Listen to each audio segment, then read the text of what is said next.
أعوذ بالله من الشيطان الرجيم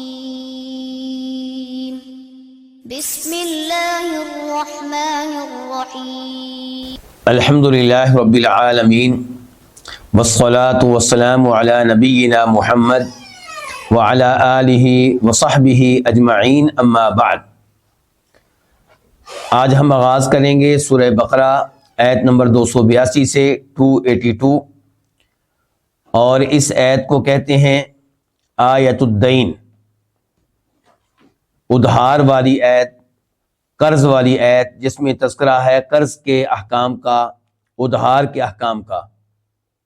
آیت المداینہ بھی اسے کہتے ہیں کہ ایک دوسرے کے ساتھ قرض والا معاملہ کرنا، اس بارے میں آیت، اور یہ قرآن کریم کی سب سے طویل آیت ہے۔ قرآن کریم کی سب سے عظیم آیت کون سی ہے؟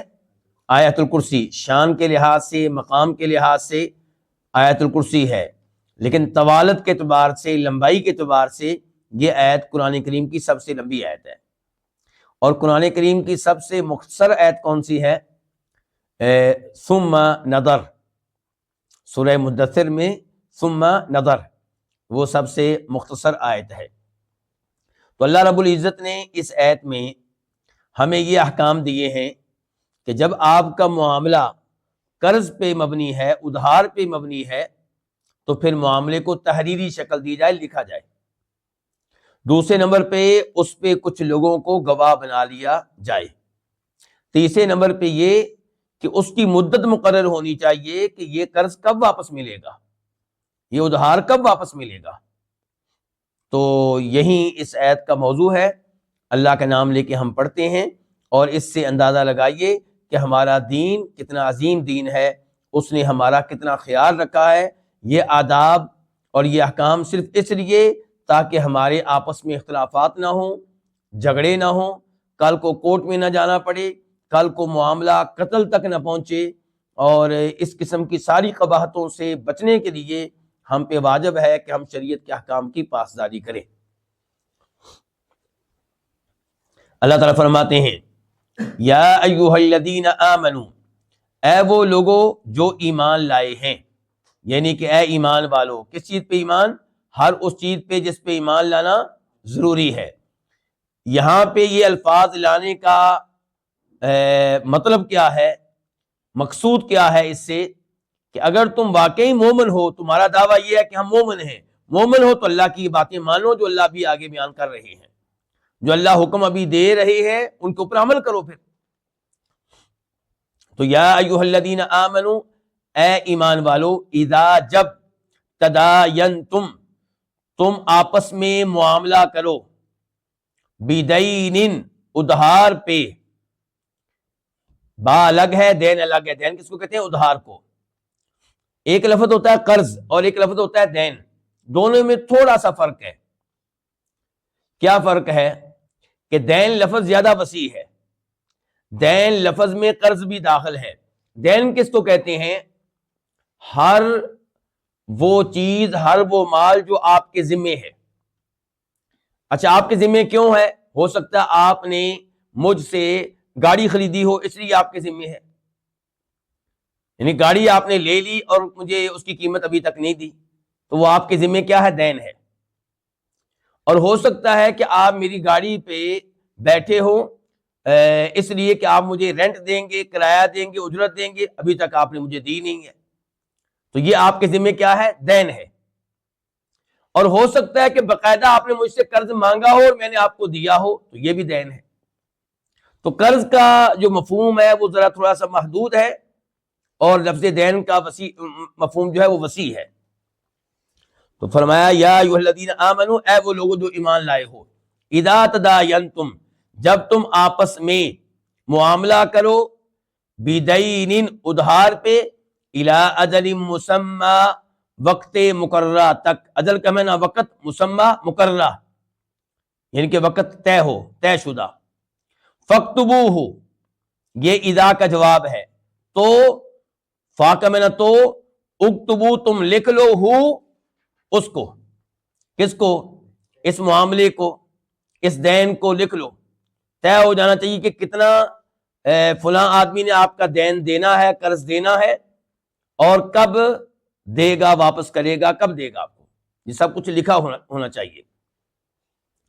وَلْيَكْتُبْ، اور چاہیے کہ لکھے، اس کو کہتے ہیں لام امر، جس کا معنی آپ یہ بھی کر سکتے ہیں کہ واجب ہے کہ لکھے۔ عام طور پہ ویسے ترجمہ کیا جاتا ہے چاہیے کہ، اور لام الگ ہے، یکتب الگ ہے، تو چاہیے کہ، اور چاہیے کہ لکھے، بینکم، تمہارے درمیان، کاتبن، کوئی لکھنے والا، بالعدل، کیسے لکھے؟ عدل و انصاف کے ساتھ، اس میں گڑبڑ نہ کرے، ڈنڈی نہ مارے، ایسا نہ ہو کہ غلط لکھ دے۔ ہو سکتا ہے جن کے بارے میں لکھا جا رہا ہے ان میں سے ایک ان پڑھ، اس کو پتہ ہی نہ ہو اور یہ غلط لکھ دے۔ مثال کے طور پہ گاڑی ہے، اب اس کی قیمت طے ہوئی ہے 1,00,000 روپیہ، اور وہ لکھ دے 10,00,000 روپیہ، اس کی سائڈ لیتے ہوئے جو گاڑی بیچ رہا ہے۔ ولا یأبا، اور نہ انکار کرے، اسی سے لفظ ہے نا ابا، کہ ابلیس نے سجدہ کرنے سے انکار کیا، تو فرمایا ولا یأبا، اور نہ انکار کرے، کاتبن، کوئی لکھنے والا، کس بات سے انکار نہ کرے؟ ان یکتبا، لکھنے سے، اور کوئی لکھنے والا لکھنے سے انکار نہ کرے، کما، جس طرح، علمہ، اس کو تعلیم دی ہے، اس کو سکھایا ہے، اللہ تعالیٰ نے۔ کما کے دو ترجمے ہو سکتے ہیں، ایک یہ کہ آپ کہیں کما تشبیہ کے لیے ہے، پھر ترجمہ وہی ہوگا جو ابھی میں نے کیا ہے، کہ جس طرح اس کو اللہ تعالیٰ نے سکھایا ہے، جیسے اس کو اللہ نے سکھایا ہے۔ اور دوسرا معنی کما کا ہو سکتا ہے تعلیل کا، کہ وہ لکھے اس لیے کہ اللہ نے اس کو سکھایا ہے، یعنی کہ چونکہ اللہ نے اس کو پر انعام کیا ہے تو اللہ تعالیٰ کا انعام یاد رکھے اور لوگوں کی مدد کرے اور ان کو لکھ کر دے۔ فَلْيَكْتُبْ، پس چاہیے کہ وہ لکھے، یعنی کہ وہ لکھے، فوراً لکھے، ٹال مٹول سے گریز کرے، اس معاملے میں لوگوں کو تنگ اور پریشان نہ کرے۔ وَلْيُمْلِلِ، یہ اصل میں کیا تھا؟ وَلْيُمْلِلْ، یعنی کہ جو آخری لام ہے اس کے اوپر کیا تھا؟ جزم، سکون، اور جو کسرہ زیر آئی ہے وہ اس لیے کہ اس کو آگے ملا رہے ہیں ہم، اس لیے، ورنہ لفظ کیا ہے؟ وَلْيُمْلِلْ۔ اچھا یہ لفظ کہاں سے آیا؟ املا یملو سے، املا کروانا، کوئی چیز لکھوانا، تو فرمایا وَلْيُمْلِلْ، اور چاہیے کہ لکھوائے، الذی، وہ شخص، علیہ الحق، جس کے ذمے الحق، حق ہے، یعنی کہ دین ہے، قرض ہے، تو لکھوائے گا کون؟ دونوں میں سے لکھوانے کا عمل کون کرے گا؟ جس کے ذمے قرض ہوگا، جو قرض لینے والا ہے، یعنی کہ جو گاڑی لے رہا ہے اور وہ قیمت فوراً ادا نہیں کر رہا، وہ خود بولے، کیونکہ دوسرا بولے گا تو ہو سکتا ہے کل کو یہ کہے جی اس نے گڑبڑ کر دی ہے، خود اپنے منہ سے لکھوائے کہ میں نے اس کے اتنے پیسے دینے ہیں، میں نے اس سے گاڑی اتنے میں خریدی ہے، میں نے اس سے زمین اتنے میں خریدی ہے، میں نے اس سے مکان اتنے میں خریدا ہے۔ فرمایا وَلْيُمْلِلْ، اور چاہیے کہ لکھوائے، الذی، وہ شخص، علیہ الحق، جس کے ذمے حق ہے، حق سے مراد کیا؟ دین، قرض۔ وَلْيَتَّقِ اللَّهَ، اور چاہیے کہ، بحکم اور، لام وہی لام امر، چاہیے کہ، یا واجب ہے، اور چاہیے کہ وہ اللہ سے ڈرے، کون؟ نہیں، لکھوانے والا، لکھوانے والا اللہ سے ڈرے، ربہ، جو اس کا رب ہے، یعنی کہ اللہ سے ڈرے جو اس کا رب ہے۔ یہ کہنے کا کیا مطلب؟ یعنی کہ اس اللہ سے ڈرو جس نے تمہیں پیدا کیا ہے، جو تمہیں رزق دے رہا ہے، جو تمہیں نعمتیں دیتا ہے، جو تمہارے امور کی تدبیر کرتا ہے، تو اس اللہ سے نہیں ڈرو گے، گڑبڑ کرو گے تو ہو سکتا ہے وہ اللہ تمہیں سزا دے دے۔ ولا یبخس، اور نہ کمی کرے، کون؟ یہی لکھوانے والا، اور نہ کمی کرے، منہ، اس میں سے، کس میں سے؟ اس حق میں سے، اس دین میں سے، شیئن، کچھ بھی، کیونکہ لکھوانے والا وہ ہے جس کے ذمے ہے، تو یہ کمی کرے گا نا، اضافہ تو نہیں کرے گا، اللہ نے کہا کمی نہ کرے، اور کمی نہ کرے، منہ، اس حق میں سے، شیئن، کچھ بھی۔ فَإِن كَانَ الَّذِي، پس اگر ہو، الذی، وہ شخص، علیہ الحق، جس کے ذمے، جس پہ حق ہے، یعنی کہ جس کے ذمے وہ قرض ہے، جس کے ذمے وہ دین ہے، جس کے ذمے وہ ادھار ہے. پس اگر ہو وہ شخص الذی علیہ الحق، جس کے ذمے وہ حق ہے، وہ کیا ہو؟ کانا کی خبر کی طرح ہے، سفیہن، الذی اس کا اسم تھا. اب ترجمہ یوں بنا کہ وہ شخص جس کے ذمے حق ہے اگر وہ ہو سفیہن، بے سمجھ، نا سمجھ، زیادہ سمجھدار نہیں ہے، او ضعیفن، یا کیا ہو؟ کمزور ہو، لکھوا نہیں سکتا، کیوں؟ دیوانہ ہے، مینٹل ہے مکملی، یا وہ چھوٹا ہے، بچہ ہے، یا وہ بوڑھا ہے. او لا یستطیع ان یمل، یا وہ طاقت نہیں رکھتا ان یمل کہ وہ لکھوائے. کیوں جی طاقت کیوں نہیں رکھتا؟ پہلے کہا گیا تھا ناسمجھ ہے، پھر کہا گیا کمزور ہے، اب کہا گیا طاقت نہیں رکھتا. کیا مطلب؟ یعنی کہ گونگا ہے، مثال کے طور پہ گونگا ہے، یا جس زبان میں لکھوانا ہے وہ زبان نہیں جانتا.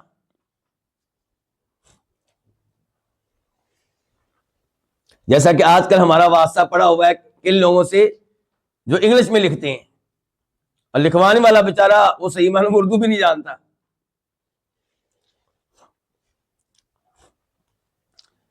فَإِنْ كَانَ الَّذِي، پس اگر ہو وہ شخص جس کے اوپر حق ہے، سفیہن، بے سمجھ، او ضعیفن، یا کمزور، یا وہ طاقت نہیں رکھتا یمل کہ وہ لکھوائے، ان یمل ہوا کہ وہ لکھوائے، فَلْيُمْلِلْ، پس چاہیے کہ لکھوائے، ولیہ، اس کا ولی، بالعدل، وہ بھی کیسے لکھوائے؟ عدل کے ساتھ. اچھا اس کے ولی سے کیا مراد ہے؟ چھوٹا بچہ ہے تو جو اس کے مال کا ذمہ دار ہے وہ لکھوائے، اگر بوڑھا ہے تو بوڑھے کو سنبھالنے والے جو لوگ ہیں وہ لکھوائیں، جو بھی اس کے ذمہ دار ہیں. وَاسْتَشْهِدُوا شَهِيدَيْنِ مِن رِجَالِكُمْ، وَاسْتَشْهِدُوا، اور تم گواہ بناؤ، وَاسْتَشْهِدُوا، تم گواہ بناؤ، شہیدین، کتنے؟ دو، من رجالکم، اپنے مردوں میں سے. اچھا اب تک گفتگو ہو رہی تھی لکھوانے کی، اب گفتگو دوسری شروع ہو گئی ہے، کس بارے میں؟ گواہ بنانے کے بارے میں. گواہ کتنے بنانے ہیں؟ دو، کن میں سے؟ مردوں میں سے. اور اللہ نے یہ نہیں کہا مردوں میں سے، کیا کہا ہے؟ من رجالکم، تمہارے مردوں میں سے، مسلمانوں میں سے، مسلمانوں میں سے ہوں، اور مرد ہوں، رجال، عورتیں نہیں. فَإِن لَمْ يَكُونَا رَجُلَيْنِ، پس اگر نہ ہوں، فَإِن، پس اگر لم نہ ہوں، یکونا، وہ کون؟ وہ گواہ، رجلین، دو مرد، پس اگر وہ دو مرد نہ ہو، فَرَجُلٌ، تو ایک مرد، وَامْرَأَتَانِ، اور دو عورتیں. اس کا مطلب ہے دو عورتیں ایک مرد کے برابر ہوں گی شہادت کے معاملے میں. یہیں سے لوگ کہتے ہیں نا کہ اسلام نے عورت کی گواہی مرد کے مقابلے میں آدھی رکھی ہے. جی ہاں بالکل رکھی ہے، اس میں ہمیں احساس کمتری کا شکار ہونے کی ضرورت نہیں ہے، کیونکہ یہ ہم نے قانون مقرر نہیں کیا، یہ اس نے مقرر کیا ہے جس نے مرد اور عورت کو پیدا کیا ہے، جس کو پتا ہے کہ میں نے کس میں کیا خصوصیت رکھی ہے اور کس میں کیا خصوصیت نہیں رکھی. اور اس اللہ نے واضح بھی کر دیا کہ دو عورتیں کیوں، اللہ نے آگے واضح کر دیا، فرمایا اگر دو مرد نہ ہو، فراجل، تو ایک مرد، وامرأتان، یا دو عورتیں، ممن، یہ گواہ کن میں سے ہوں؟ ممن، اصل میں کیا تھا؟ من اور من، ان میں سے ہوں، ممن ترضون من الشہداء، ان گواہوں میں سے ہوں جنہیں تم پسند کرتے ہو، جن کے اوپر تم راضی ہو. یہ من الشہداء، من یہ بیانیہ ہے، کس کا بیان ہے؟ پچھلے من کا، یعنی کہ ان میں سے جن پہ تم راضی ہو. کیا مطلب؟ ان گواہوں میں سے جن پہ تم راضی ہو. اس سے کیا مسائل معلوم ہو گیا ہمیں؟ یعنی کہ گواہ وہ ہوں جو معتبر ہیں. کون؟ سچ کہنے والے، جن کا سب لوگ جانتے ہوں کہ یہ آدمی سچ بولنے والا ہے، یہ جھوٹ نہیں بولا کرتا، یہ دو نمبر آدمی نہیں ہے، اس نے کبھی کسی کے ساتھ فراڈ نہیں کیا، یہ دھوکہ دینے والوں میں سے نہیں ہے، یہ کبیرہ گناہوں کا ارتکاب نہیں کرتا، یہ فرائض و واجبات پہ عمل کرنے والا آدمی ہے، تو یہ گواہ ہوگا۔ اور آج کے معاشرے میں نگاہ ڈالیں تو ایسے گواہ بہت کم ملیں گے، اور عدالتیں بری پڑی ہیں ان لوگوں سے، حتیٰ کہ وکیل، حتیٰ کہ جج عام طور پہ کون ہیں؟ کبیرہ گناہوں کا ارتکاب کرنے والے، فرائض و واجبات پہ عمل نہ کرنے والے۔ گواہوں کا معاملہ تو دور کی بات ہے۔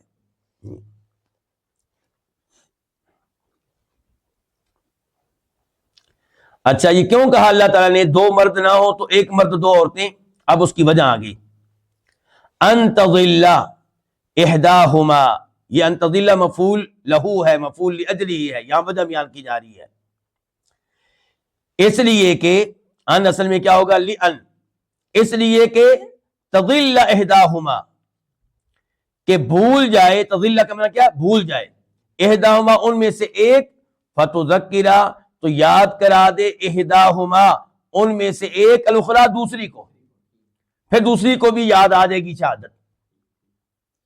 اور اللہ رب العزت نے جو کچھ کہا ہے ہمیں اس کے اوپر یقین ہے کہ وہ حق اور سچ ہے، لیکن مزید تسلی کے لیے یہ بات بیان کرنا چاہ رہا ہوں کہ عورتیں شادی ہونے سے پہلے، ولادت سے پہلے بڑی ذہین ہوتی ہیں، ولادت ہو جانے کے بعد کہتی ہیں پتہ نہیں کیا ہوا ہے، اب میں بھول جاتی ہوں، کمزوری آنا شروع ہو جاتی ہے ان میں۔ تو اللہ رب العزت نے جو کہا ہے بالکل درست کہا ہے، میں نے جو بات کہی ہے مزید تسلی کے لیے کہی ہے، یہ بات نہ بھی ہو ہمیں یقین ہے کہ جو اللہ نے کہہ دیا وہ سچ ہے، اس کے پیچھے کوئی نہ کوئی حکمت ہے، وہ حکمت اللہ ہمیں بتائے تب بھی ٹھیک، نہ بتائے تب بھی ٹھیک۔ اور ایسی جگہ پہ امتحان ہوتا ہے پڑھے لکھے طبقے کا کہ یہ اللہ پہ ایمان لانے والے ہیں یا نہیں، یہ قرآن کو ماننے والے ہیں یا نہیں۔ افسوس سے کہنا پڑتا ہے ان کو ایسی یونیورسٹیوں میں پڑھایا جاتا ہے جہاں ان کے ذہنوں میں ایسے اصول ڈال دیے جاتے ہیں جو اسلام کے خلاف ہوتے ہیں، اور یہ ان اصولوں کے اوپر ایسے ایمان لاتے ہیں جیسے یہ اللہ کی طرف سے نازل کردہ ہوں، پوری زندگی یہ اصول پڑھتے رہتے ہیں، پھر جب یونیورسٹی سے نکل کے معاشرے میں آتے ہیں، مساجد میں جانے کا موقع ملتا ہے، مدارس میں جانے کا موقع ملتا ہے، علماء سے ملنے کا موقع ملتا ہے، تو وہاں پتہ چلتا ہے کہ اسلام میں تو شہادت عورت کی عادی ہے۔ پھر دل نہیں چاہتا کہ اس بات کو مانا جائے، اور جو علماء کرام یہ بات ذکر کر رہے ہوں ان کے اوپر غصہ آتا ہے کہ ایسی باتیں کیوں بیان کرتے ہیں، لوگ ہمارے اوپر ہنسیں گے، کافر ہنسیں گے، ہنستے ہیں تو ہنستے رہیں، ہمیں ان کی کوئی پرواہ ہے؟ ہم نے اللہ کو مطمئن کرنا ہے، ان کو مطمئن نہیں کرنا۔ اگر آپ اتنے کمزور ہو چکے ہیں کہ اسلام کا دفاع نہیں کر سکتے تو اس کا مطلب یہ ہے کہ آپ اسلام کا انکار ہی کر دیں۔ ایسا نہیں، جناب سلمان فارسی سے جب کہا گیا تھا کہ تمہارا نبی بھی بڑا عجیب ہے، تمہیں چھوٹی چھوٹی باتیں سکھاتا ہے کہ استنجا کیسے کرنا ہے، پیشاب پخانہ کیسے کرنا ہے، اب انہوں نے یہ بات کہی تھی طنز کے انداز میں، بےعزتی کرنے کے انداز میں۔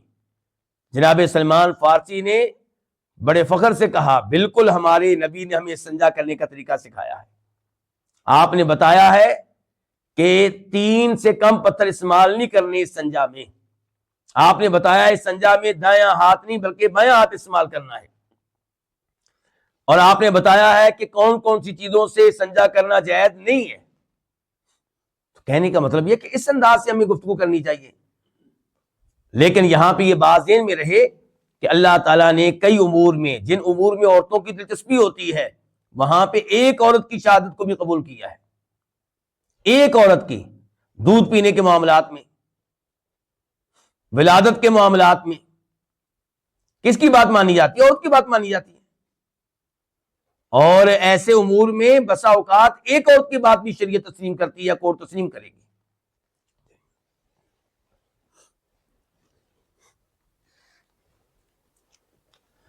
وَلَا يَأْبَ الشُّهَدَاءُ، اور گواہ انکار نہ کریں،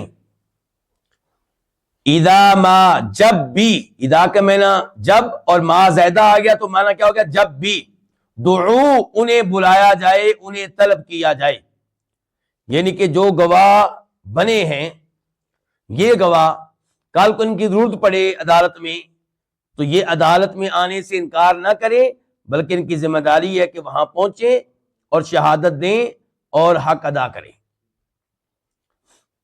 بلکہ کئی علماء کرام نے کہا ہے کہ اس جملے کا مطلب یہ ہے کہ دونوں مقامات پہ گواہی دینے والے پہنچیں۔ نمبر ایک، جب یہ معاملہ ہو رہا ہے ادھار کا مالی معاملہ اور انہیں بلایا جا رہا ہے کہ آپ نے گواہ بننا ہے، وہاں پہ بھی آئیں، اور کل کو جب عدالت میں بلایا جائے کہ ہمارا جھگڑا ہو گیا ہے آپ گواہی دیں تو وہاں پہ بھی پہنچیں۔ وَلَا تَسْأَمُوا، اور تم نہ اکتاؤ، ان تکتبوہ، اس بات سے کہ تم اسے لکھو۔ کس کو؟ اس معاملے کو، اس دین کو۔ صغیراً او کبیرا، وہ تھوڑا ہو یا زیادہ، چھوٹا ہو یا بڑا، تھوڑا ہو یا زیادہ، یعنی کہ قرض کی جو آپ کے ڈیل ہوئی ہے آپ کی آپس میں، جو سودا ہوا ہے، جو بے ہوئی ہے، چاہے وہ 500 روپے کی ہو اور چاہے وہ کروڑ کی ہو، الی اجلہ، اس کے وقت مقررہ تک، اس کے وقت تک، کہ تم نہ اکتاؤ اس بات سے کہ تم اسے لکھو، چھوٹا ہو یا بڑا، الی اجلہ، اس کے وقت تک لکھا جائے، آپ لکھیں، اس کو تحریر کریں کہ کب یہ قرض واپس ہوگا اور کتنا یہ قرض ہے، کتنا یہ دین ہے، کتنا یہ ادھار ہے۔ ذالکم، یہ کیا؟ یہ لکھنا، اقصد، زیادہ انصاف والا ہے، عند اللہ، اللہ تعالیٰ کے ہاں۔ کیوں؟ کسی کا حق ضائع نہیں ہوگا۔ وَأَقْوَمُ، اور زیادہ درست رکھنے والا ہے، لِلشَّهَادَةِ، شہادت کو، گواہی کو۔ کیا مطلب؟ گواہ بننے والے بھی سال 2 سال 3 سال کے بعد تھوڑا بھولنا شروع ہو جاتے ہیں، لیکن جب تحریری شکل میں معاہدہ ان کے سامنے آئے گا کہیں گے ہاں بالکل بالکل صحیح لکھا ہوا ہے، ہمیں یاد آ گیا۔ تو وہ اقوام، یہ زیادہ درست رکھنے والا ہے، یہ کیا؟ یہ لکھ لینا، لشہادت، کس کو؟ شہادت کو، گواہی کو۔ وَأَدْنَا، اور یہ زیادہ قریب ہے اس بات کے کہ اللہ ترتابو، کہ تم شک میں نہ پڑو، ورنہ شک پڑنا شروع ہو جاتا ہے نا۔ الا ان تکون تجارۃ حاضرہ تدیرونہا بینکم، الا یہ کہ تکون، کہ وہ ہو، وہ کیا؟ وہ معاملہ، وہ کیا؟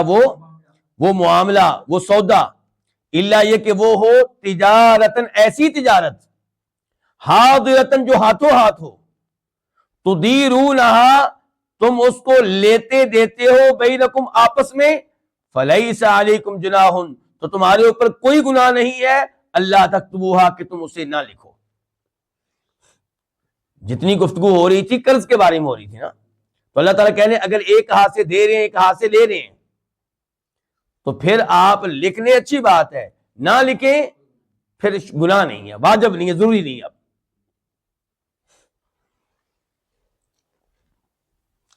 تو حاضرہ کا نام نے کیا کیا؟ ہاتھوں ہاتھ، تو دیرونہا، تم اس کو لیتے دیتے ہو، بینکم، آپس میں، فلیس علیکم جناح، تمہارے اوپر کوئی گناہ نہیں ہے اس بات میں کہ اللہ تکتبوہا، تم اسے نہ لکھو۔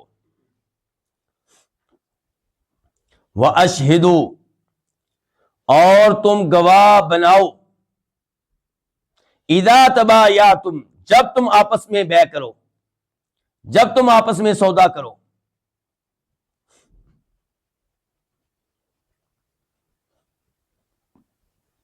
پہلے کیا کہا گیا تھا؟ پہلے کہا گیا تھا کہ آپ کا معاملہ ہو رہا ہے قرض پہ، تو آپ اس میں لکھیں بھی اور اس میں گواہ بھی بنائیں۔ پھر کہا جا رہا ہے کہ اگر تجارت ہو رہی ہے نقد، ایک ہاتھ سے چیز لی جا رہی ہے دوسرے ہاتھ سے دی جا رہی ہے، تو پھر لکھنا ضروری نہیں ہے، لیکن کہا جا رہا ہے کہ بہتر یہ ہے کہ گواہ پھر بھی بنا لیں آپ۔ وَأَشْهِدُوا اذا تبایعتم، اور تم گواہ بنا لو جب بھی تم بیع کرو، چاہے وہ بیع قرض والی ہو یا قرض والی نہ ہو۔ لیکن یہ جو گواہ بنانے کا حکم ہے اس بارے میں یہ ہے کہ یہ وجوب کے لیے نہیں ہے، استحباب کے لیے ہے، کہ بہتر یہی ہے۔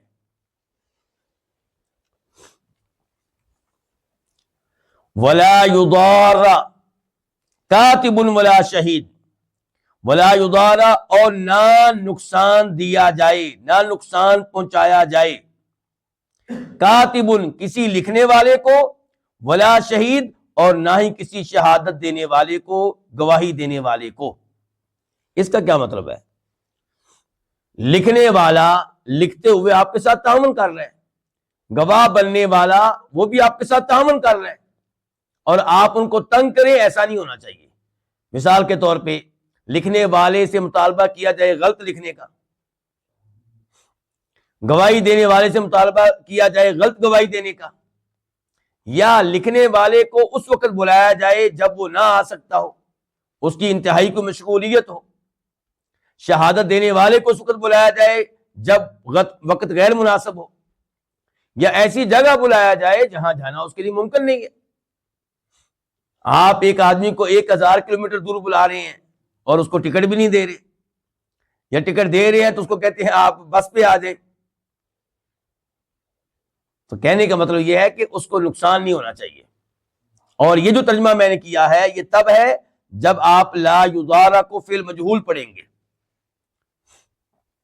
لیکن لا یضار کو فعل معلوم پڑھنا بھی جائز ہے۔ پھر معنی یہ ہوگا کہ لکھنے والا اور گواہی دینے والے یہ دونوں جو ہے نقصان نہ پہنچائیں۔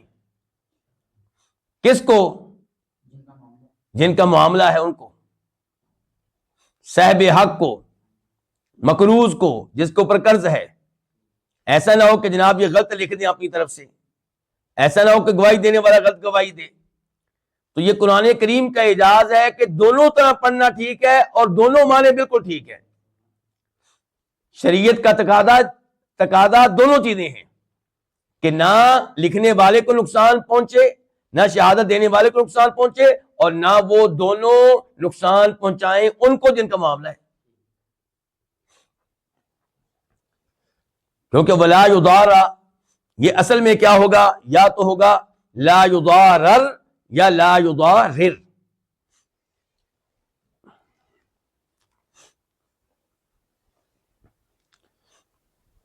وَإِن تَفْعَلُوا اور اگر تم کرو، کیا کرو؟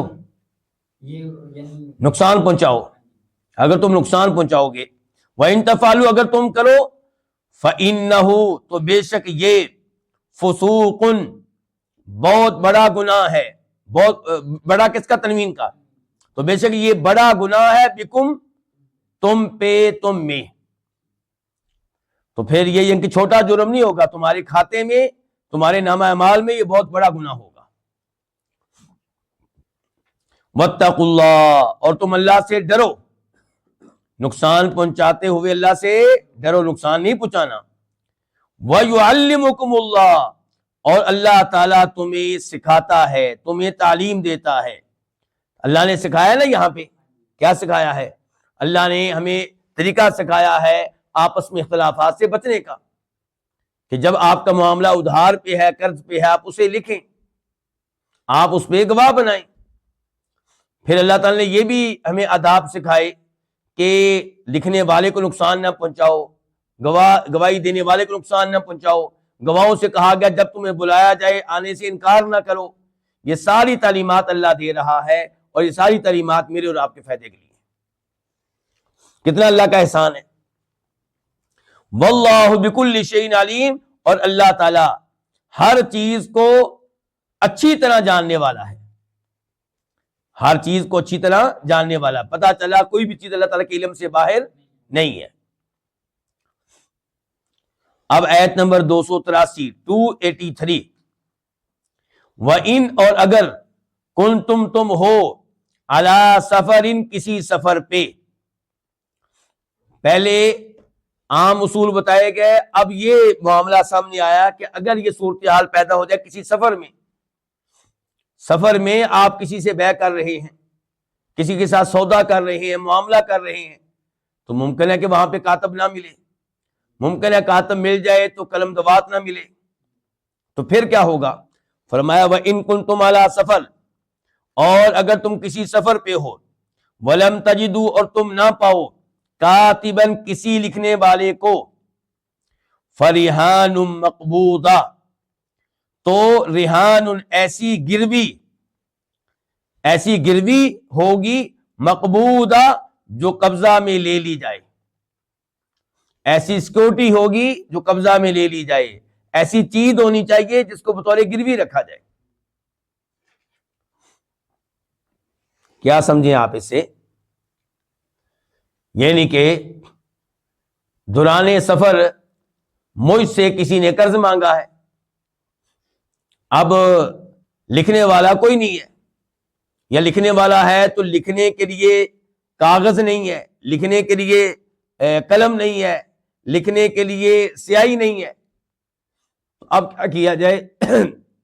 فرمایا وہاں پہ کچھ چیز گروی لے لی جائے۔ میں نے آپ کو 1,00,000 روپیہ دیا ہے تو میں کہوں گا کہ آپ اپنی کوئی چیز دیں، جو گھڑی پہنی ہوئی نا آپ نے، یہ پھر مجھے دے دیں۔ آپ نے کہا کہ آپ 2 دن کے بعد مجھے یہ 1,00,000 روپیہ واپس کریں گے، تو یہ گھڑی آپ کی جو قیمتی گھڑی ہے 70,000 روپے کی، 80,000 روپے کی، 1,00,000 روپے کی، یہ مجھے دے دیں۔ جب آپ قرضہ واپس کریں گے میں آپ کی گھڑی آپ کو واپس کر دوں گا۔ اپنا موبائل مجھے دے دیں، آپ اپنی یہ بائک موٹر سائیکل مجھے دے دیں، اپنی گاڑی مجھے دے دیں آپ۔ تو یہ ہے ریحان مقبوضہ، یعنی کہ صرف یہ نہیں کہ گروی چیز لکھی جائے یا زبانی طے ہو، بلکہ قبضے میں دیں فوری طور پہ۔ اچھا، یہ اس صورتحال کی اجازت کب ہے؟ سفر میں۔ کب؟ سفر میں۔ یہ قرآن سے ثابت ہوا، قرآن سے یہ ثابت ہوا کہ لکھے بغیر بھی کام درست ہے، لیکن پھر کیا کرنا ہوگا؟ کوئی چیز بطور گروی دیں۔ حدیث سے یہ ثابت ہے، بخاری شریف کی حدیث ہے کہ ایسا سفر کے علاوہ اپنے شہر میں رہتے ہوئے بھی کیا جا سکتا ہے۔ نبی علیہ الصلوۃ والسلام کے بارے میں کون نہیں جانتا کہ جب آپ فوت ہوئے تو آپ نے آٹا ادھار پہ لے رکھا تھا، کس سے؟ ایک یہودی سے، اور گروی کے طور پہ کیا دی تھی؟ اپنی زرع دی تھی، مدینہ میں رہتے ہوئے۔ اور یہیں سے علماء کرام نے کہا کہ پتہ چلا کہ یہ جو شریعت نے لکھنے لکھانے کا حکم دیا ہے، اس پہ عمل کرنا بہت اچھی چیز ہے، گواہ بنانا بہت اچھی چیز ہے، لیکن یہ واجب نہیں ہے، کیونکہ جب آپ نے یہودی کے ساتھ یہ معاملہ کیا ہے تو اس موقع پہ آپ نے گواہ نہیں بنایا، معاملے کو تحریری شکل نہیں دی۔ اور یہ عید دیکھ لیں کہ اللہ تعالیٰ کہہ رہے ہیں جب آپ سفر میں ہیں تو لکھنے کی بجائے، لکھنا ممکن نہیں ہے تو کیا کریں؟ کچھ چیز گروی کے طور پہ دے دیں پھر، لیکن کچھ نہ کچھ تو کریں نا۔ آگے دیکھیں، اور اگر تم کسی سفر پہ ہو، وَلَمْ تَجِدُوا، اور تم نہ پاؤ، کاتباً کسی بھی لکھنے والے کو، فَرِحَانٌ، تو ایسی گروی، مقبوضۃ، جو قبضے میں لے لی جائے، جو قبضے میں لے لی جائے۔ فَإِنْ أَمِنَ، پس اگر اعتماد کرے، فَإِنْ، پس اگر امینہ کیا کرے؟ اعتماد کرے، اعتبار کرے، بعضکم، تم میں سے کوئی، بعضاً، کسی پہ۔ اعتبار کرنے والا کون ہو سکتا ہے؟ قرضہ دینے والا، اور اعتبار کر رہا ہے کس پہ؟ لینے والے پہ۔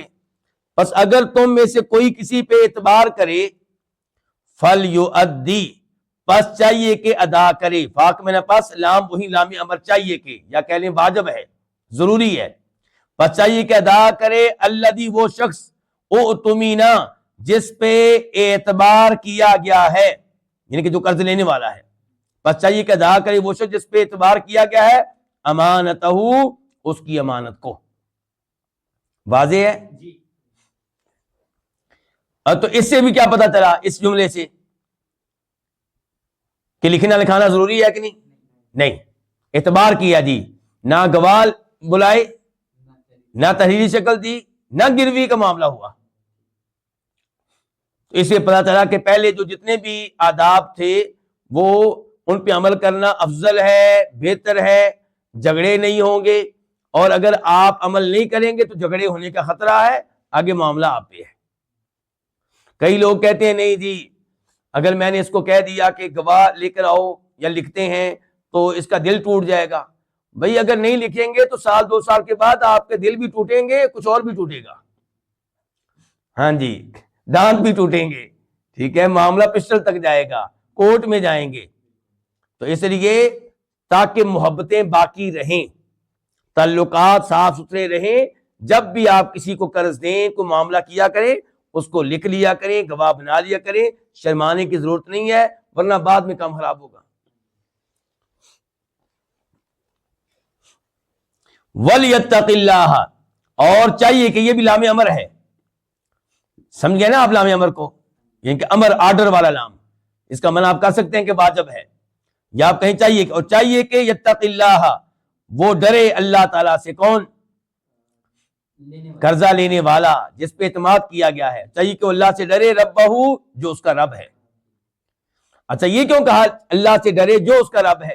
پہلے بھی وجہ بتا چکا ہوں، یعنی کہ رب جو آپ کو رزق دیتا ہے، جو آپ کے سارے امور کو چلا رہا ہے، آپ کا پورا سسٹم جس کے ہاتھ میں، اسے ڈریں، وہ تو آپ کے سسٹم کو بلاک کر دے گا۔ وَلَا تَكْتُمُوا الشَّهَادَةَ، اور تم شہادت کو نہ چھپاؤ، گواہی کو نہ چھپاؤ، یہ کہ جب تمہیں گواہی کے لیے بلایا جائے تو گواہی کو نہ چھپاؤ، گواہی دو۔ اچھا اگر جان جانے کا خطرہ ہو پھر انسان معذرت کر سکتا ہے۔ اگر خطرہ ہے کہ مجھے گولی مار دی جائے گی درست گواہی دینے کی وجہ سے، تو انکار کرنا چاہے تو انکار کر سکتا ہے، اور اگر وہ چاہے کہ نہیں جی میں نے حق بیان کرنا ہے تو یقیناً یہ اعلیٰ درجہ ہے۔ وَمَن يَكْتُمْهَا، اور جو اس کو چھپائے، کس کو؟ شہادت کو، شہادت کو۔ وَمَن يَكْتُمْهَا، جو اس کو چھپائے، فَإِنَّهُ، تو بے شک وہ، آثم قلبہ، اس کا دل گنہگار ہوگا۔ اللہ نے یہ نہیں کہا کہ وہ خود گنہگار ہوگا، کیا کہا؟ اس کا دل گنہگار ہوگا، یعنی کہ ایسا دل جو گنہگار ہوگا، تو دل صاف ستھرا تو نہ رہا، دل کے اوپر زنگ لگ گیا، دل تھوڑا سا سیاہ ہو گیا، یعنی کہ اس کے شدید نقصانات ہیں، کہنے کا مطلب یہ ہے، تو اس لیے اس کا دل گنہگار ہوگا۔ واللہ بما تعملون علیم، اور اللہ تعالیٰ ان اعمال کو جو تم کر رہے ہو، علیم، اچھی طرح جاننے والا ہے۔ آیت نمبر 284 to 84، للہ ما فی السماوات و ما فی الارض، اللہ ہی کے لیے ہے، لام کون سی لام؟ تملیک کی، للہ لام الگ ہے، لفظ اللہ الگ ہے نا، سمجھ رہے ہیں علماء کرام؟ للہ، اللہ ہی کے لیے ہے، ما، جو بھی آسمانوں میں ہے، وما فی الارض، اور جو بھی زمین پہ ہے، یعنی کہ آسمانوں و زمین کی ایک ایک چیز کا مالک کون؟ اللہ تعالیٰ۔ آسمان کے اوپر مثال کے طور پہ کون ہے؟ فرشتے۔ آسمانوں کے اوپر کیا ہے؟ اوپر عرش، اللہ کی کرسی، اور دیگر ہم نہیں جانتے کیا کیا چیزیں ہیں، سب کا مالک کون؟ اللہ۔ اور زمین پہ بھی کتنی چیزیں ہم نہیں جانتے، ہم تو وہ چیزیں نہیں جانتے جو اس روم میں ہے جہاں ہم بیٹھے ہوئے ہیں، کتنی ہیں، ہم تو یہ نہیں جانتے کہ ہمارے اپنے جسم کے اوپر کتنی چیزیں ہیں، سر کے اوپر کتنے بال ہیں، بازو کے اوپر کتنے بال ہیں۔ اللہ تعالیٰ ان تمام چیزوں کا مالک بھی ہے، خالق بھی ہے، اور علم بھی رکھتا ہے۔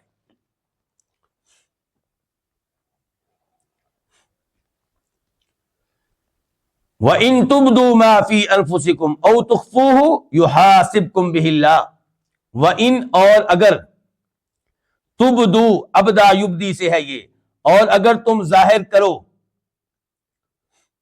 ما، وہ چیز، فی انفسکم، جو تمہارے دلوں میں ہے، تمہارے دلوں میں جو خیالات ہیں، جو سوچیں ہیں، جو ارادے ہیں، جو عزائم ہیں، او تخفوہ، یا تم مخفی رکھو اس کو، چھپاؤ اس کو، کس کو؟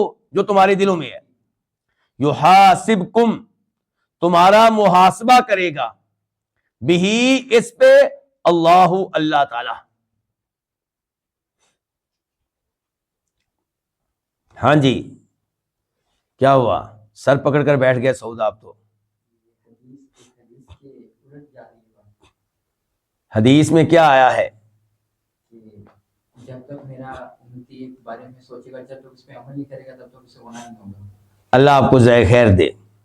تو صحابہ کرام یہ آیت سن کر بہت پریشان ہوئے، نبی علیہ الصلوۃ والسلام کے پاس آئے، مسلم شریف کی حدیث ہے، اور کہا اللہ کے رسول علیہ الصلوۃ والسلام، ہمیں نمازیں پڑھنے کا حکم ملا، ہم نمازیں پڑھ رہے ہیں، روزے رکھنے کا حکم ملا، روزے رکھ رہے ہیں، لیکن دلوں میں جو خیالات آتے ہیں ان کے اوپر سزا ملے گی، یہ تو ہمارے بس میں نہیں ہے۔ تو نبی علیہ الصلوۃ والسلام نے آگے سے کہا، کیا تم اللہ تعالیٰ کو وہ جواب دینا چاہتے ہو جو یہودی دیا کرتے تھے؟ وہ کہا کرتے تھے سمعنا وعصینا، ہم نے سن لیا ہے لیکن مانیں گے نہیں، سن لیا ہے لیکن عمل نہیں کریں گے۔ تم کہو سمعنا واطعنا، وہ الفاظ جو آگے آ رہے ہیں، تم کہو سمعنا واطعنا غفرانک ربنا والیک المصیر، کہ ہم نے اللہ کا یہ فرمان سن لیا بڑے پیار سے اور مان لیا، اور اللہ سے درخواست کرتے ہیں کہ اللہ تعالی ہمیں معاف کر دے۔ اللہ ہمارا رب ہے، اور اے اللہ تیرے پاس ہم نے حاضر ہونا ہے، تیرے پاس ہی ہم نے آنا ہے، یہ الفاظ کہو آگے سے۔ تو صحابہ کرام نے اس پہ عمل کیا، یہ الفاظ کہتے رہے، یہ الفاظ پڑھتے رہے۔ تو جناب ابو ہریرہ کہتے ہیں کہ پھر اللہ رب العزت نے اس آیت کو منسوخ کر دیا، کینسل کر دیا، اس آیت سے جو بعد میں آگے آ رہی ہے۔ اور عبداللہ بن عمر بھی یہی کہتے ہیں کہ پھر اس آیت کو جو ابھی ہم نے پڑھی ہے، اس آیت نے کینسل کر دیا، منسوخ کر دیا، آگے آ رہی ہے۔ اچھا، اس کا مفہوم پھر کیا نکلا؟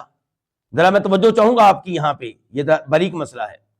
اس کا مفہوم یہ نکلا کہ اللہ نے پہلے یہ بتا دیا تھا کہ میں تمہارے دلوں میں آنے والے خیالات، سوچیں، افکار، ان کے اوپر بھی تمہیں سزا دوں گا، حساب کروں گا۔ اگر خیالات اچھے ہوں گے ثواب ملے گا، خیالات برے ہوں گے سزا ملے گی۔ تو بعد میں اللہ تعالیٰ نے پھر معاف کر دیا، بعد میں اللہ تعالیٰ نے یہ کیا کر دیا؟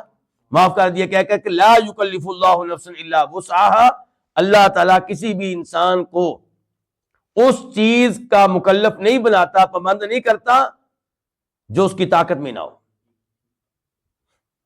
یہ میری گفتگو آپ سمجھ گئے اسی طرح؟ یہ وہ قول ہے جو مشہور ہے، میں نے آپ کے سامنے رکھا، لیکن اس مشہور قول سے ہمیں اتفاق نہیں ہے، اس مشہور قول سے ہمیں اتفاق نہیں ہے۔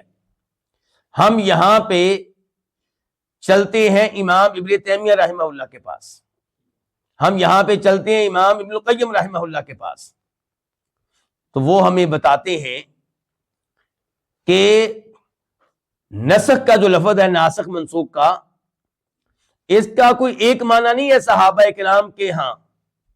صحابہ کرام کے ہاں یہ لفظ کبھی استعمال ہوتا ہے اس معنی میں کہ جس چیز میں اشکال پیدا ہوا تھا، ابہام پیدا ہوا تھا، اس کی وضاحت۔ جس چیز میں کیا ہوا تھا؟ اشکال پیدا ہوا تھا، ابہام پیدا ہوا تھا، اس کی وضاحت۔ ابن تیمیہ ابن القیم رحمہم اللہ وہ دونوں یہ کہنا چاہتے ہیں کہ اللہ نے جو پہلے نازل کیا تھا اس کا معنی سمجھنے میں کئی لوگوں کو غلطی لگی تھی، تو اللہ نے پھر وضاحت کر دی کہ نہیں، ایسا مسئلہ نہیں جو تم سمجھے ہو۔ اللہ نے کوئی بھی چیز واپس نہیں لی، ناسخ منسوخ کا جو معنی آج ہمارے ذہنوں میں ہے وہ والی چیز یہاں پہ نہیں ہوئی۔ اور ابو ہریرہ کہہ رہے ہیں کہ یہاں ناسخ منسوخ کا معاملہ ہوا، عبداللہ بن عمر کہہ رہے ہیں ناسخ منسوخ کا معاملہ ہوا، تو اس کا مطلب یہی ہے کہ اللہ تعالیٰ نے وضاحت کر دی اس معاملے کی جس میں اشکال پیدا ہوا تھا، ابہام پیدا ہوا تھا۔ وہ کیسے؟ ابھی سنیے، ابھی بات مکمل نہیں ہوئی۔ وہ ایسے کہ اللہ نے کہا تھا کہ تمہارے دلوں میں جو کچھ ہوگا اسے ظاہر کرو یا چھپا کے رکھو، اللہ تمہارا حساب لے گا، حساب کرے گا۔ اور حساب کے دو معنی ہوتے ہیں، حساب کے دو معنی ہوتے ہیں۔ ایک حساب کا معنی یہ ہوتا ہے کہ آپ کسی کے سامنے اس کے اعمال کی، اس کی حرکتوں کی رپورٹ رکھ دیں کہ بھئی آپ نے یہ بھی کیا، آپ نے یہ بھی کیا، آپ نے یہ بھی کہا، اور یہاں پہ اس آیت کے مطابق یہ رپورٹ کہ آپ کے دل میں یہ بھی آیا، آپ کے دل میں یہ خیال بھی آیا، آپ نے یہ بھی سوچا تھا، آپ نے اس بات کا بھی یعنی کہ عزم کیا تھا، یہ کیا، یہ رپورٹ۔ اور دوسرا معنی ہوتا ہے حساب کا کہ سوال، کیوں یہ کام کیا آپ نے، کیوں یہ سوچ آپ کے دل میں آئی۔ تو امام ابن تیمیہ رحمہ اللہ نے، ابن القیم رحمہ اللہ نے، دونوں نے بیان کیا ہے کہ یہاں پہ جو لفظ آیا نا، محاسبہ اللہ کرے گا، حساب کرے گا، اس سے مراد کیا ہے؟ ان کی سوچوں کی رپورٹ ان کے سامنے رکھ دینا. یہ نہیں ہے کہ اللہ تعالیٰ اس کے اوپر سزا بھی دے گا. تو اس کی وضاحت اللہ تعالیٰ نے آگے کر دی. تو یہ ہے، یعنی کہ دو قول تھے اور انشاءاللہ دوسرا قول ہی یہاں پہ راجح ہے. اب دیکھیے، وَإِن تُبْدُوا، اور اگر تم ظاہر کرو وہ چیز جو تمہارے دلوں میں ہے، او تخفوہ، یا تم اسے چھپاؤ، یحاسب، محاسبہ کرے گا، حساب کرے گا، کم تمہارا، بہی، اس پہ. کون؟ اللہ تعالیٰ. اس پہ بہی کی ضمیر کہاں جا رہی ہے؟ ما کی طرف. ما فی انفسکم، سمجھ رہے ہیں نا؟ ما فی انفسکم، یعنی کہ جو تمہارے دلوں میں اسے ظاہر کرو یا چھپاؤ، اس کے اوپر اللہ تعالیٰ تمہارا محاسبہ کرے گا. اچھا، اب جو چیز ہم ظاہر کریں گے اس کے اوپر اللہ تعالیٰ جو محاسبہ کرے گا تو وہ محاسبہ سزا والا بھی ہو سکتا ہے. کیوں؟ اور جو تخفوہ، چھپائیں گے، اس کے اوپر جو محاسبہ ہے وہ کیا ہے؟ رپورٹ.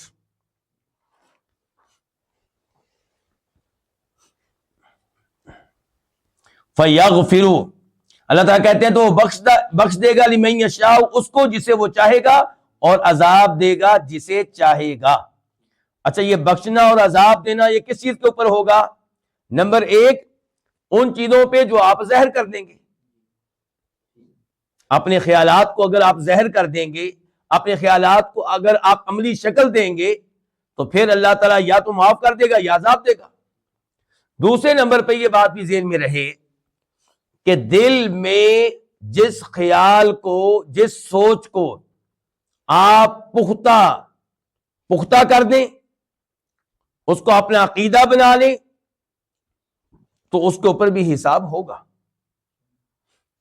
معاف کیا ہے؟ وہ خیالات جو آئیں اور گزر جائیں. آپ کے دل میں آیا کہ میں اس لڑکی کے ساتھ برا کام کروں، فوراً آپ کو اللہ تعالیٰ یاد، اعوذ باللہ من الشیطان الرجیم آپ نے پڑھا، تو کوئی اس کے اوپر معافی ہے. لیکن ایک یہ ہے کہ آپ نے باقاعدہ پختہ ارادہ کر لیا، پختہ آپ نے عزم کر لیا. پختہ عزم کرنے کے بعد بھی اگر آپ اللہ سے ڈر گئے تو پھر بھی کوئی سزا نہیں ہے. لیکن ایک انسان نے یہ سوچ لیا، پختہ رائے بنا لی، نعوذ باللہ کہ اللہ تعالیٰ نہیں ہے، زبان سے کبھی نہیں کہا اس نے، کیونکہ ڈرتا ہے اپنے والدین سے، ڈرتا ہے محلہ داروں سے، رشتہ داروں سے. تو کیا اس کے اوپر حساب نہیں ہوگا؟ اس کے اوپر ہوگا. حالانکہ اس نے زبان سے اظہار نہیں کیا، لیکن یہ پکا اس نے اپنا عقیدہ بنا لیا تھا کہ نعوذ باللہ اللہ نہیں ہے، یا پکا عقیدہ بنا لیا تھا کہ آخرت والا عقیدہ غلط ہے، جو مر گیا اس کی کہانی ختم، اس کو دوبارہ اٹھایا نہیں جائے گا. مجھے امید ہے کہ معاملہ واضح ہو گیا ہوگا.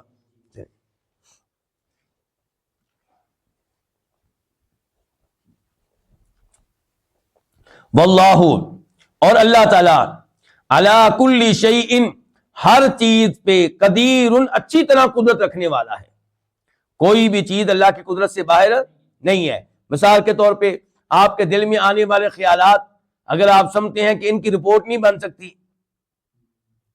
تو یہ آپ کی، یعنی کہ آپ کی سوچ غلط ہے. اللہ تعالیٰ ہر چیز پہ قدرت رکھنے والا ہے. یا آپ یہ کہتے ہیں کہ اللہ تعالیٰ کیسے ایک ایک عمل پہ حساب کرے گا، تو یہ بھی آپ کی بات غلط ہے. اب جو آخری دو آیتیں آ رہی ہیں، یہ ان کی فضیلت ہے. کیا فضیلت ہے؟ نمبر ایک، بخاری شریف کی حدیث ہے، فرماتے ہیں نبی علیہ الصلوۃ والسلام، سورہ بقرہ کی آخری آیتیں جو شخص کسی بھی رات میں پڑھے گا، یہ دو آیتیں اس کے لیے کافی ہو جائیں گی.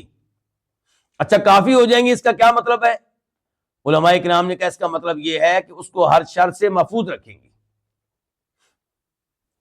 اور کسی نے کہا اس کا مطلب یہ ہے کہ دو آیتیں کافی ہو جائیں گی، اب وہ رات کو تہجد نہ بھی پڑھے تو یہ دو آیتیں پڑھ لینا ہی کافی ہے. یہ مفہوم علماء نے بیان کیے ہیں. حدیث کے الفاظ یہ ہیں کہ جو آدمی ان دو آیتوں کو رات میں پڑھے گا اس کے لیے کافی ہو جائیں گی. زیادہ مشہور مفہوم یہی ہے کہ اس کو ہر شر سے محفوظ رکھیں گی. اس لیے رات کو ان دو آیتوں کو پڑھ لینا چاہیے. دوسرے نمبر پہ ان دو آیتوں کی شان اور فضیلت، عبداللہ بن مسعود کہتے ہیں کہ نبی علیہ الصلوۃ والسلام کو معراج کے موقع پہ 3 چیزیں ملی تھیں. ان میں سے ایک کیا تھی؟ 5 نمازیں، اور دوسرے نمبر پہ سورہ بقرہ کی آخری آیتیں، اور وہ یہی 2 آیتیں جو بھی ہم پڑھنے لگے ہیں. یہ کب ملی ہیں؟ معراج کے موقع پہ. یہ آپ کو تحفہ دیا گیا ہے.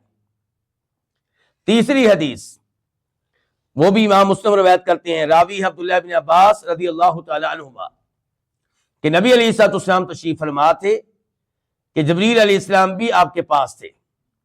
تو اوپر سے آواز آئی جیسے کوئی دروازہ کھلتا ہے. جبریل علیہ السلام نے اوپر دیکھا اور کہا اللہ کے رسول علیہ الصلوۃ والسلام، آسمان کا آج وہ دروازہ کھلا ہے جو پہلے کبھی نہیں کھلا. پھر کہنے لگے کہ اس دروازے سے وہ فرشتہ اترا ہے، زمین پہ آیا ہے جو پہلے کبھی نہیں آیا. اس فرشتے نے آ کر نبی علیہ الصلوۃ والسلام کو سلام عرض کیا اور پھر کہا ابشر بنورین، آپ 2 طرح کے نور آپ کو ملے ہیں، ان کی خوشخبری لیجئے. نمبر 1 سورہ فاتحہ، نمبر 2 سورہ بقرہ کی آخری آیتیں. ان 2 میں جو بھی چیزیں آئی ہیں وہ آپ اللہ سے مانگیں گے، جو بھی مانگے گا اس کو ملیں گی. سورہ فاتحہ میں اور ان 2 آیتوں میں جو چیزیں آئی ہیں، ابھی آپ پڑھیں گے آپ کو پتہ چلے گا کیا کچھ آیا ہے. جو چیزیں آئی ہیں یہ اگر آپ اللہ سے مانگیں گے، یہ پڑھیں گے تو اللہ آپ کو دے گا، آپ کی دعا سنے گا. تو آپ اس سے اندازہ لگا سکتے ہیں کہ یہ 2 آیتیں بہت ہی عظیم آیتیں ہیں، اس لیے رات کو پڑھنا چاہیے اور ان کی تفسیر پہ، ترجمے پہ بھی غور کرنا چاہیے کہ ان 2 آیتوں میں آخر کیا ہے، کیوں اتنی اہمیت ہے.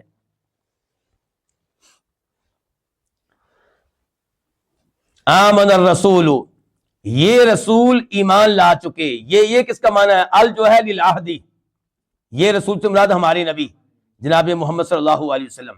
یہ رسول ایمان لا چکے بیما، اس چیز پہ جو نازل کی گئی ہے الیہ آپ کی طرف، من ربہ آپ کے رب کی طرف سے، والمؤمنون اور مومن بھی ایمان لا چکے. اچھا، اللہ کے نبی پہ کیا نازل کیا گیا؟ قرآن اور حدیث. وَأَنزَلَ اللَّهُ عَلَيْكَ الْكِتَابَ وَالْحِكْمَةَ، اور مومن بھی ایمان لا چکے. تو مومن ایمان لا چکے. جب یہ آیت نازل ہوئی تھی اس زمانے میں مومن کون تھے؟ صحابہ کرام. تو اس سے صحابہ کرام کی شان معلوم ہوئی. کل آمن باللہ وملائکتہ وکتبہ ورسلہ، ہر ایک ایمان لا چکا ہے، ہر ایک اور مومنوں میں سے ہر ایک ایمان لا چکا ہے. کس پہ؟ اللہ تعالیٰ پہ، یعنی کہ اللہ کے وجود پہ، اللہ کے ناموں پہ، اللہ کی صفات پہ، اللہ کے تنہا معبود ہونے پہ، اللہ کے رب ہونے پہ. ہر ایک ایمان لا چکا ہے اللہ پہ، وملائکتہ اور اس کے فرشتوں پہ، وکتبہ اور اس کی کتب پہ، ورسلہ اور اس کے رسولوں پہ. تمام کتب، تمام فرشتے، تمام رسول. تو لا نفرق بین احد من رسولہ، یہ ایمان لاتے ہوئے یہ کہتے ہیں، کیا کہتے ہیں؟ یہ مومن جو ہیں، اللہ نے کہا نا مومن ایمان لا چکے اللہ پہ، فرشتوں پہ، کتابوں پہ، رسولوں پہ، اور ایمان لاتے ہوئے کہتے کیا ہیں؟ الفاظ ان کے منہ پہ یہ ہوتے ہیں کہ لا نفرق، ہم فرق نہیں کرتے، بین احد من رسلہ، اس کے رسولوں میں سے کسی کے درمیان. سب رسولوں پہ ایمان لاتے ہیں. ہم یہودیوں کی طرح نہیں ہیں کہ سب نبیوں پہ ایمان لے آئیں لیکن عیسیٰ علیہ السلام اور محمد پہ ایمان نہ لائیں صلی اللہ علیہ وسلم. ہم عیسائیوں کی طرح نہیں ہیں کہ سب رسولوں پہ ایمان لے آئیں لیکن محمد پہ ایمان نہ لائیں صلی اللہ علیہ وسلم. ہم سب پہ ایمان لاتے ہیں. وقالوا، اور انہوں نے کہا، سمعنا، ہم نے سن لیا. کس کو سن لیا؟ اللہ کے احکام کو، اللہ کی شریعت کو، اللہ کے قرآن کو، اللہ کے آرڈرز کو. وَأَطَعْنَا، اور ہم نے مان لیے. غفرانک، ہم تو اس سے بخشش مانگتے ہیں. غفرانک یہ مفعول ہے، اس سے پہلے فعل مقدر ہوگا، تو اس لیے ہم کیا ترجمہ کریں؟ غفرانک، ہم تو اس سے بخشش کا سوال کرتے ہیں. ان کے نسألک غفرانک، ہم تو اس سے تیری بخشش کا سوال کرتے ہیں. ربنا، اے ہمارے رب، وَإِلَيْكَ الْمَصِيرُ، اور تیری طرف ہی لوٹنا ہے، تیری طرف ہی پہنچنا ہے، تیرے پاس ہی حاضری ہوگی. کس کام کے لیے؟ حساب کتاب کے لیے، جزا کے لیے۔ آیت نمبر 286، لا یکلف اللہ نفسا، اللہ تعالی نہیں مکلف کرتا، نہیں پابند بناتا، نفسن کسی بھی نفس کو، انسان کو، جان کو، الا وسعہا مگر اس کی وسعت کے مطابق، اس کی طاقت کے مطابق۔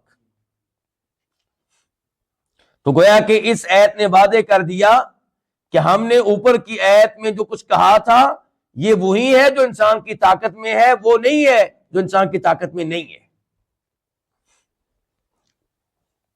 لہا اس کے لیے ہے، لہا کس کے لیے؟ نفس کے لیے، اللہ آپ کو جزائے خیر دے۔ لہا اس کے لیے ہے، یعنی کہ انسان کے لیے، نفس کے لیے، ما کسبت کیا ہے اس کے لیے؟ جو اس نے کمائی۔ کیا کمائی؟ بریکٹ میں آپ لکھیں گے نیکی۔ یہ کیسے ہمیں پتہ چلا کہ یہاں پہ نیکی ہے؟ کیونکہ لہا آ گیا نا، لام، اس کے لیے، یہ نہیں کہا اس کے خلاف نہیں کہا، اس کے اوپر برڈن نہیں کہا، اس کے اوپر بوجھ ہوگا یہ نہیں کہا، بلکہ اس کے لیے ہوگا، یعنی کہ اس کے فائدے میں ہوگا۔ تو فرمایا اس کے لیے ہے ما کسبت جو اس نے کمائی۔ کیا کمائی؟ نیکی۔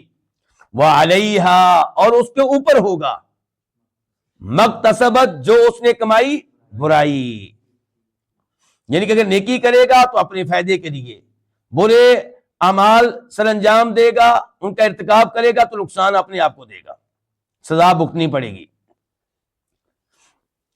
ربنا اے ہمارے رب، لا تؤاخذنا تو ہمارا مواخذہ نہ کرنا، ان اگر نسینا ہم بھول جائیں، او اخطأنا یا چوک جائیں، خطا کر بیٹھیں۔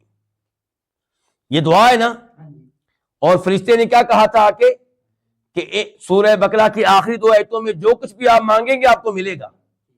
اور مسلم شریف میں آتا ہے کہ جب مسلمانوں نے یہ دعائیں کی تو اللہ تعالیٰ نے کہا، ہر جملے کے آخر میں اللہ نے کہا قد فعلتو، میں نے تمہاری دعا قبول کر لی ہے، تمہاری دعا میں نے۔ تو ایسا ہی ہے نا، جب ہم بھول کے ہم سے غلطی ہوتی ہے تو اللہ مواخذہ نہیں کرتا نا ہمارا۔ اللہ کی رحمت دیکھیے کتنی وسیع ہے۔ ربنا ہمارے رب، لا تؤاخذنا ہمارا مواخذہ نہ کرنا، ان نسینا اگر ہم بھول جائیں، او اخطأنا یا ہم خطا کر بیٹھیں۔ اور حدیث بھی آتی ہے نا جس کی طرف آپ نے اشارہ کیا ہے، ان اللہ تجاوز عن امتی الخطأ والنسیان وما استکرہوا علیہ۔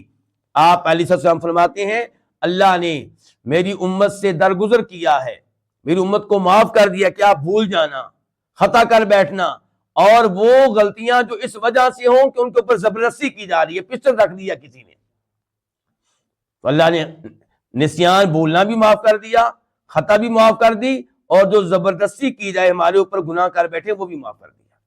حتیٰ کہ اگر کسی کے سر پہ پسٹل رکھ دیا جائے، تلوار رکھ دی جائے، اور وہ ہندوؤں کو خوش کرنے کے لیے ایسی بات کہہ بیٹھے جو شرک ہے، اللہ دل جب کہ راضی نہ ہو، دل میں افسوس ہو، تو اللہ تعالیٰ وہ بھی معاف کرنے والے ہیں۔ ربنا اے ہمارے رب، ولا تحمل علینا، اور دوسری دعا ہماری یہ ہے کہ ولا تحمل علینا ہمارے اوپر نہ ڈالنا، اسرن بھاری بوجھ، اسرن کوئی بھاری بوجھ، کما حملتہ جیسا کہ تو نے یہ بوجھ ڈالا تھا علی الذین ان لوگوں پہ، من قبلنا جو ہم سے پہلے تھے۔ ربنا اے ہمارے رب، ولا تحملنا اور تو ہم سے نہ اٹھوا، اور تو ہم سے نہ اٹھوا، ما لا طاقت لنا بھی، ما وہ کہ لا طاقت کہ نہیں ہے کوئی طاقت لنا ہم میں بھی اس کو اٹھانے کی۔ اے اللہ ہمارے، یعنی کہ ہمارے اوپر اتنی بڑی ازمائش نہ ڈال دینا کوئی کہ جس کو ہم برداشت نہ کر سکیں یا اللہ۔ اے ہمارے رب، اور تو نہ ہم سے اٹھوا ما وہ جس کی ہم میں طاقت نہیں ہے، واعف عنا اور ہم سے درگزر فرما۔ اور ہر دعا کے آخر میں اللہ کیا کہہ رہے ہیں؟ قد فعلت، واغفر لنا اور تو ہمیں بخش دے، ورحمنا تو ہم پہ رحم فرما، انت مولانا تو ہمارا مالک ہے، فانصرنا اس لیے تو ہماری مدد فرما، علی القوم الکافرین کافر قوم کے خلاف۔ کتنی عظیم الشان دعا ہے، کتنی عظیم یہ دو آیتیں ہیں۔ تو یہاں پہ سورہ بقرہ اپنے اختتام کو پہنچی۔ اللہ رب العزت سے دعا ہے کہ اللہ تعالی ہمیں اس آیت کے مطابق آخرت پہ نگاہ رکھنے کی توفیق دے، اور اللہ تعالی ہمیں ظلم و زیادتی سے بچائے، اور جو تھوڑی بہت نیک اعمال ہم کرتے ہیں اللہ تعالیٰ انہیں قبول فرمائے۔ وصلی اللہ تعالی علی نبینا محمد وعلی آلہ وصحبہ اجمعین۔